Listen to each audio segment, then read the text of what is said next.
நம்முடைய ஆண்டவர் இயேசு கிறிஸ்துவின் இன்ப நாமத்தினால் நான் உங்களை வாழ்த்துகிறேன். கர்த்தர் உங்களை மென்மேலும் ஆசீர்வதிப்பாராக. உங்கள் கடிதங்களை எல்லாம் நான் வாசிக்கிறேன். உங்களுடைய தேவைகளையெல்லாம் அறிந்து உங்களுக்காக நான் ஜெபிக்கிறேன். கர்த்தர் தொடர்ந்து உங்களை சகலவற்றிலும் கிருபை செய்ய உங்களுக்காக நான் தொடர்ந்து ஜெபிக்கிறேன். கர்த்தர் உங்களை ஆசீர்வதிப்பாராக. இன்று நம்முடைய சிந்தனைக்கு ஆதாரமாக 1 கொரிந்தியர் 1:25 தேவனுடைய பைத்தியம் எனப்படுவது மனுஷருடைய ஞானத்திலும் அதிக ஞானமாக இருக்கிறது. தேவனுடைய பலவீனம் எனப்படுவது மனுஷருடைய பலத்திலும் அதிக பலமாக இருக்கிறது. ஒரு பலவீனம், ஒரு பலம். இந்த உலகத்தாருக்கு எது பலமாக இருக்கிறதோ அது நமக்கு பலகீனம். இந்த உலகத்தார் எதை பலகீனமாக எண்ணுகிறார்களோ அது நமக்கு பலம். Because the foolishness of God is wiser than men and the weakness of God is stronger than men. இது எப்படி என்று நான் யோசித்தேன். நான் இந்த சிறைச்சாலை ஊழியத்தை செய்வதில் ஆரம்பத்தில் மட்டுமில்லை, இன்றைக்கு வரைக்குமே என்னையா நீங்கள் எவ்வளவோ ஊழியங்கள் இருக்குது. இது என்ன ஊழியம்? சிறையில் போய் சிறை கைதியாக வந்தவன், குற்றம் செய்தவன், தண்டிக்கப்பட்டவனை போய் பார்த்து அவனுக்கு நீ கல்வி கொடுத்து, அவன் பிள்ளைகளுக்கு நீ கல்வி கொடுத்து, அவர்களுக்கு மருத்துவ உதவிகள் செய்து, அவர்களுக்கு ஒற்றுமை கூட்டங்கள் நடத்தி, அவர்களையும் மனிதனாக மாற்றிக்கொண்டிருக்கிறீர்களே, இது பைத்தியக்காரத்தனமான செயல் இல்லையா? இது பைத்தியக்காரத்தனமாக செயல் இல்லையா என்று கேட்பார்கள்.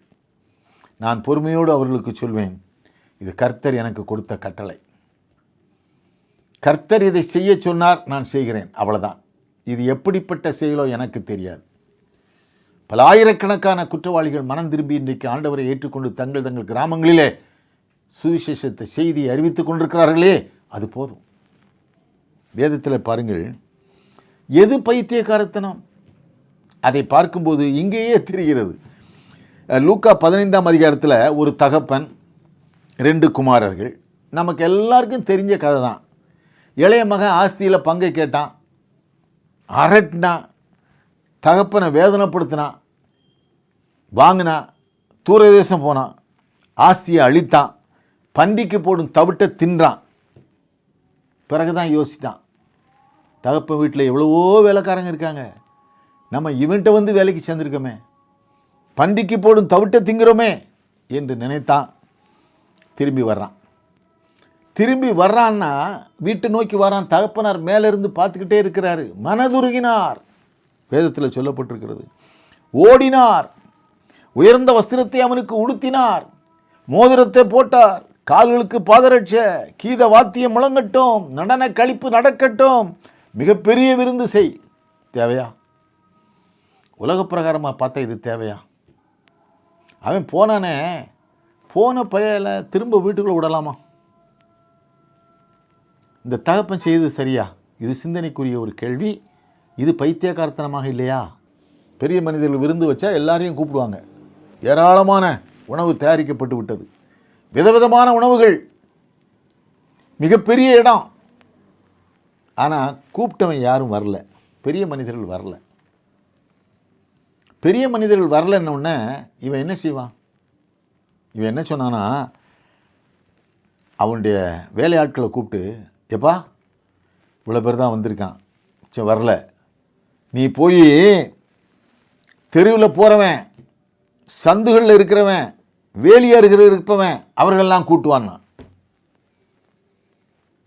அப்போது அவர்களெல்லாம் வர சொல்லி அந்த விருந்தை கொடுத்தானா. இது பைத்தியார்த்தனமா இல்லையா? ஏன்பா, விருந்து யாருக்காக வைத்தாய்? மிகப்பெரிய மனிதர்களை நீ அழைத்திருக்கிறவர்கள், அவர்கள் வரணும்ல, அவர்களுக்காகத்தானே நீ வச்ச. சந்தில் இருக்கிறவன், வேலியில் இருக்கிறவன், இந்த கிறுக்கனெல்லாம் கூட்டு வந்து தெருவில் அலைகிறவன், இவனெல்லாம் கூட்டு வந்து நீ சாப்பாடு கொடுக்கலாமா? நறுங்குண்டு போனவர்கள், ஒருவேளை உணவு இல்லையே என்று சிறையில் தவித்து கொண்டிருப்பவர்கள், கூழை குடிச்சிக்கிட்டு இருக்கவன், அவனுக்கு நீ நல்ல உணவு, கிறிஸ்மஸ், கிறிஸ்து பிறந்தார் என்ற ஒரு நற்செய்தி, அந்த செய்தியை தாங்கிக் கொண்டிருக்கிற நீ அவனுக்கு ஒருவேளை உணவு கொடுக்கக்கூடாதா? சிறைகளில் கிறிஸ்மஸ் கொண்டாட போகிறோம், விழா நடத்த போகிறோம், கிறிஸ்மஸ் செய்தியை சொல்ல போகிறோம், அவர்களுக்கு அங்கே விருந்து கொடுக்குறோம். ஒரு விருந்து ஒரு ஆளுக்கு 80 ரூபா ஆகுறது. இப்போ ஜெயிலில் ஒரு ஜெயிலில் 2500 பேர் இருக்கான். எத்தனை ஜெயிலுக்கு கொடுக்க முடியும்? சென்ற தடவை கொடுத்தோம். அது பைத்தியக்காரத்தனம் என்று உலகம் சொல்கிறதா? நீங்கள் அதை நம்புகிறீர்களா? நம்முடைய ஆண்டவர் சொன்னார், இரக்கம் செய்கிறவன் பாக்கியவான்கள். நம்முடைய ஆண்டவர் சொன்னார், ஒன்றுமில்லாத ஒரு நிலத்திலே தான் விளைய வேண்டும். நாம் பெரிய படாபதவி அல்ல, பிர்லா அல்ல, மிகப்பெரிய பணக்காரர்கள், கோடீஸ்வரர்கள் அல்ல. கிறிஸ்தவர்களாகிய நாம் அன்றன்றுள்ள ஆகாரத்தை அன்றன்று தாரும் ஆண்டவரே என்று ஆலயத்திலே போய் மண்டியிட்டு கேட்டுக்கொண்டிருக்கிறோம். நமக்கு அவ்வளவுதான். நமக்கு ஆண்டவரே நீர் எது தந்தாலும் சரி, ஒரு கன்னத்தில் அடித்தால் மறு கன்னத்தை திருப்பி காட்டு என்று சொன்னாரே. யார் சொன்னார்கள் அப்படி? ஒரு கன்னத்தில் அடித்தால் மறு கன்னத்தில் வேகமாக அடி. அதானே எல்லா மதமும் சொல்லுது. ஒரு கன்னத்தில் அடித்தால் மறு கன்னத்தை திருப்பி காட்டு. 1 மைல் தூரம் உன்னை கூப்பிட்டானே, நீ அவங்க கூட 2 மைல் தூரம் போ. ஒரு அங்கியை கேட்டானா உனக்கு இருக்கிற இன்னொரு அங்கியும் சேர்த்து கொடு. அன்பானவர்களே, நீங்கள் பூமிக்கு உப்பாய் இருக்கிறீர்கள், நீங்கள் வெளிச்சமாய் இருக்கிறீர்கள் என்று சொன்ன ஆண்டவர் இன்றைக்கும் நம்மிடையே இருக்கிறார். ஏழைக்கு இறங்குறவன் கர்த்தருக்கு கடன் கொடுக்கிறான். அன்பானவர்களே, அப்படியானால் எது பைத்தியக்காரத்தனம்? எது பைத்தியக்காரத்தனம்? இந்த உலகம் பார்க்கிற பார்வை வேறு. சிறையில் இருக்கிறவன் தண்டிக்கப்பட்டவன், அவன் ஒன்றுமில்லாதவன், அவன் இந்த உலகத்திலே சாக வேண்டும். ஏனென்றால் அவன் குற்றம் செய்தவன், அரசுக்கு விரோதமாக போனவன், சட்டத்தால் தண்டிக்கப்பட்டவன் என்று சொல்கிறீர்களோ? இல்லை, அவன் ஒரு ஆத்துமா. அந்த ஆத்துமா எந்த அளவிலும் குறைபட்டு போகாதபடி கர்த்தர் விரும்புகிறார். ஒரு பாவியை மார்க்கத்திலிருந்து அழைத்து வருகிறவன் திரளான பாவங்களை மூடுவானே என்று சொல்லுகிறார். நான் பசியாயிருந்தேன், நீங்கள் போஜனம் கொடுத்தீர்கள். நான் வஸ்திரம் இல்லாதிருந்தேன், நீங்கள் வஸ்திரம் கொடுத்தீர்கள். நான் தாகமாயிருந்தேன், என் தாகத்தை தீர்த்தீர்கள். நான் காவலில் இருந்தேன், என்னை பார்க்க வந்தீர்கள் என்று சொல்லுகிற நம்முடைய ஆண்டவருக்காக இந்த நொறுங்குண்டு போன மக்களை நாம் ஆதரிக்க வேண்டாமா?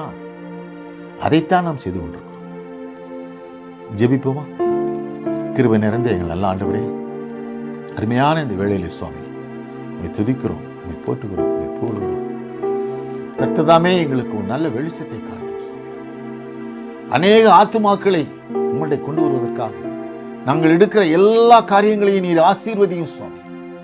இந்த ஊழியத்துக்காக ஜெபிக்கிற கொடுக்கிற உமது பிள்ளைகளை கர்த்தாவே, வருகின்ற கிறிஸ்துமஸ் காலங்களிலே ஆண்டவரே உம்முடைய கிருபையும் ஆசீர்வாதமும் ஐஸ்வர்யமும் சமாதானமும் எங்கள் பிள்ளைகள் மத்தியிலே எப்போதும் இருக்கத்தக்கதாக நான் ஜெபிக்கிறேன்.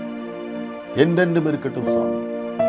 ஆண்டவராகிய இயேசு கிறிஸ்துவினுடைய கிருபையும் பிதாவாகிய தேவனுடைய அன்பும் பரிசுத்த ஆவியானவருடைய ஐக்கியமும் நம் அனைவரோடு கூட என்றென்றைக்கும் இருப்பதாக. ஆமென். பேராசிரியர் டாக்டர் எஸ்.டி. நோவா, அணைக்கும் கரங்கள் ட்ரஸ்ட், மதுரை. பாவிகளை ரட்சிக்கவே கிறிஸ்து இயேசு உலகிற்கு வந்தார் என்கிற வார்த்தை உண்மையும் எல்லா அங்கீகரிப்புக்கும் பாத்திரமுமானது.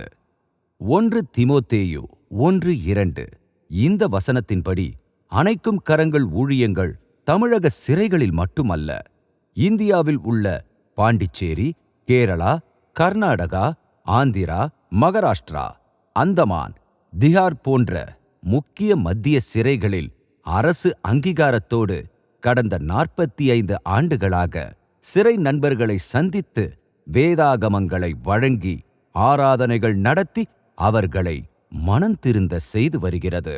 அவர்களுக்கு இலவச கல்வி வழங்கி அவர்களில் பலரை பல்கலைக்கழக பட்டதாரிகளாக்கி துணைவேந்தர்களை சிறைகளுக்குள் அழைத்து சென்று பட்டமளிப்பு விழா நடத்தி வருவது உலகத்தில் இதுவரை எங்கும் நடக்காதது.